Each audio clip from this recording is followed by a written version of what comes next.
One day, while they were just standing there, Robinson suddenly looked up and there, hanging in the tree, was a ship. The sight left both of them completely stunned. They guessed it must have been put there by a hurricane. Even more, they couldn't help wondering whether there might be treasure on board. Without wasting time, the two men pulled the ship down with ropes. While Friday was searching, he found a metal box. Robinson was still trying to figure out what it was when he snatched it up in one quick motion. The discovery filled Robinson with excitement because what he held in his hands was a precious compass. Luckily, it was still working. That meant they might actually have a chance to leave the island. So the two of them hurriedly hauled the broken ship back to make repairs. Compared with building a ship from scratch, patching one up was easy for Robinson. They worked without stopping, and soon the damaged vessel looked as good as new. With urgency, they dragged the ship onto the beach and loaded all their prepared supplies aboard. All they had to do was wait for the tide to rise. Once it did, they could set sail. While they were making a mast in the treehouse, Robinson accidentally knocked the compass off a shelf. The two of them didn't even realize what happened until it was too late. The compass had already been heated until it was scorching hot from the nearby stove. Robinson quickly grabbed it and pressed it into water to cool it down. Unfortunately, the compass was still ruined. The realization left both of them disappointed, but Robinson believed there had to be another compass around. After all, the ship's crew would have brought several, just in case something went wrong. Not long after, the two men made their way to the pirate camp. Clearly, Robinson was planning to take a risk and steal the compass. He deliberately changed into different clothes to throw the pirates off. Then, carefully and slowly, he pushed the large wooden barrel that held Friday. Once the pirate leader stepped out of the tent, the two men moved fast. They slipped into the tent and searched for the compass. After searching and searching, they only found a map. At that moment, the sound of the pirates grew closer to the tent door. Fearful for Friday's safety, Friday urged Robinson to leave quickly, but Robinson refused to give up. If he didn't find the compass, he wasn't going back, so Friday had no choice but to return and keep searching. Then Robinson happened to look down and there it was, right beneath his feet, the compass. The pirates were already getting ready to open the tent and come in. In a hurry, the two men withdrew through the back door. As they escaped, they bumped into Oliver by accident. Without time to explain, Oliver took them straight to another tent. Robinson told her the good news: he now had a ship,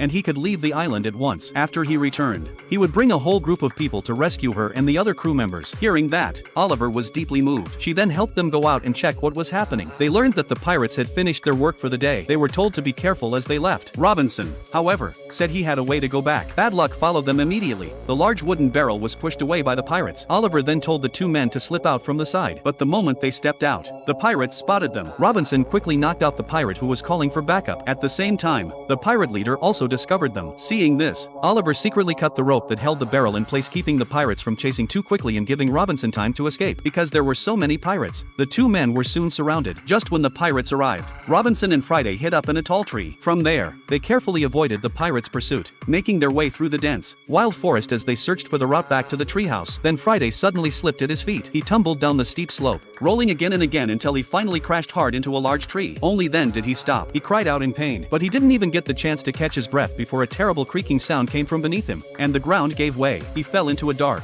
deep underground pit.